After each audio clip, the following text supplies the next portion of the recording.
When Noel came here in 2000, he was just 21 and he'd been living at home, and he was the youngest of 8, so he was spoiled rotten, weren't you? And we basically did everything for Noel, and my mum and dad doted on him, and we all did. But Noel was coming to a point when he needed his little independence, and along came Dara.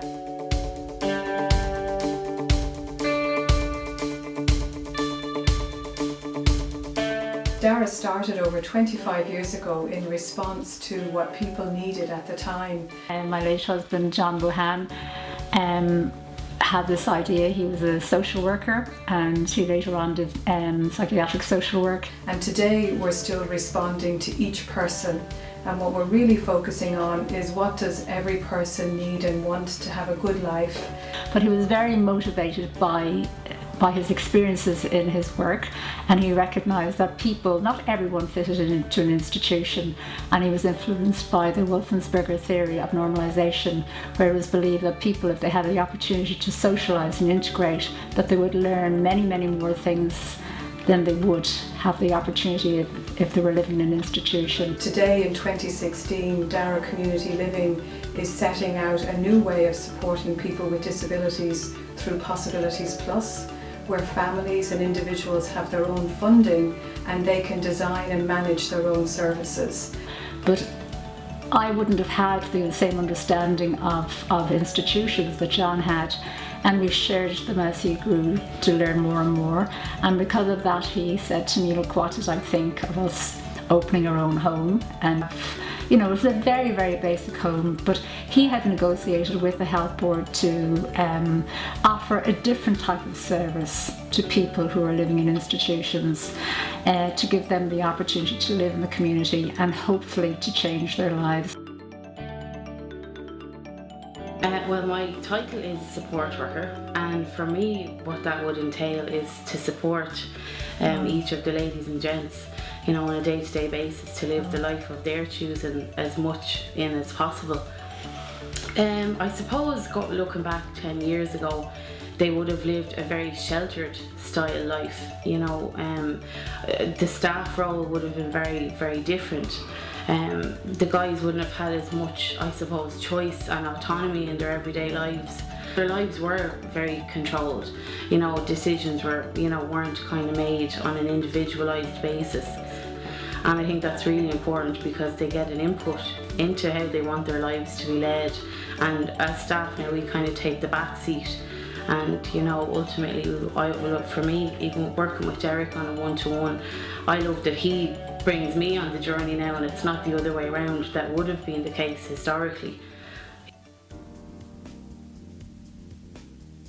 Last year I happened to see in a newspaper that there was a brewing company going to open up in Celbridge, so I made the initial contact with the employers, and they informed me that they were in the process of moving from Kilcock to Celbridge. So I linked back in with them earlier on this year, and we sat down and had a meeting, and I explained that some of the guys would probably work really well within this environment, and they were willing to give us work experience for everybody. Instead of doing a sit-down interview, they were doing a working interview. So I'm Alex Laws, and I'm the head brewer at Rye River Brewing Company. We're in Celbridge since February, so not even a year yet. But the company is in operation 2.5, 3 years now. Yeah, so Paul and the guys have been helping us out with our packaging requirements. So we're a small company, we're growing very, very fast, and what we're finding is that we invest quite a lot in staff rather than over biggish machinery and stuff like that. All of that stuff's the most difficult thing. The benefit is having the job done and done well. I mean, we don't really see it as anything other than, you know, employing someone who wants to work that job and the role being filled in a really good way. I mean, that the guys might have, you know, certain disabilities isn't really come into us to it for us. They've got a committed workforce, definitely. The guys turn up day in, day out, start at the time they're supposed to start and finish when they're supposed to finish. Do you remember we did all the instructions on how to fold the boxes? Different boxes require different things. floors. We found out that maybe the glue gun is not Paul's favourite piece of equipment, so we looked for other areas where Paul could give his skills as well, doing the baler, so making sure that the floor is clear is a very important role, because you don't have slips and trips.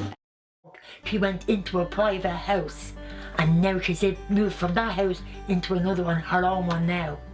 And I've brought some of my friends out here to see her here and to see the house, and they couldn't get over it. In 89, then they were teaching her, now you know how to set the table. And then when I come out and visit her, she'd be setting the table for me. You know what I mean? Brilliant. And I just couldn't believe it. And they're able to do that and I couldn't do it, you know. I'm thankfully say that things have moved on a lot for the residents now in Dara Residential Services. When they moved in, they had to share a room. They had not got their own room. They didn't have a choice with whom they lived. And thankfully this has changed for our people who now live in Dara. It wasn't that we didn't want that for them, but to say that we offer them better than what they had at home. And I'm not saying that, because what parents offer is unique. It can never be replaced, and we actually saw that from a very early on stage, was that the value and the importance of family support to us in supporting their son or daughter live in our community. Having Dara Respite for Jane is very helpful to us. The most important thing really is that when Jane comes in, she comes in with her friends. She lives at home with her dad and myself, and that's a huge difference for her, because instead of just, as she calls us, the two old fogies at home, she's now down with her friends doing her own thing. No, it means that I can then go and do something that I wouldn't be able to do if Sarah Jane was still at home. We found it a little difficult to let her go at first. She's our eldest, so we found it a little difficult to let her go, but as time went on, she certainly got used to it, and if she got used to it, we did. Well, Sarah Jane has come out of herself completely. Yeah. If somebody said to me 4 years ago even that Sarah Jane would travel on her own anywhere, and I mean, she goes to Cork on the train on her own. It started her independence, let's put it that way. So since then she's just blossomed. So I must say that only for respite know where we'd be. The course in Trinity College in Dublin was called the Certificate for Temporary Living. History you learn about different paintings and different artists, painting artists, with John Kubiak. I did public speaking there as well, on a presentation about my life. Because I was involved always and from the start, I've never seen a negative change in Dara. I've seen staff come and go, and every one of them, you see the commitment and the care they give Noel. I can't say it enough. And what we hope over the next 25 years is that people with disabilities will continue to live an ordinary life in a community, and that will look no different to yours and mine. If it's influencing nationwide, or if it's influencing the country and opening doors and opening minds of people to say, maybe we can do this differently.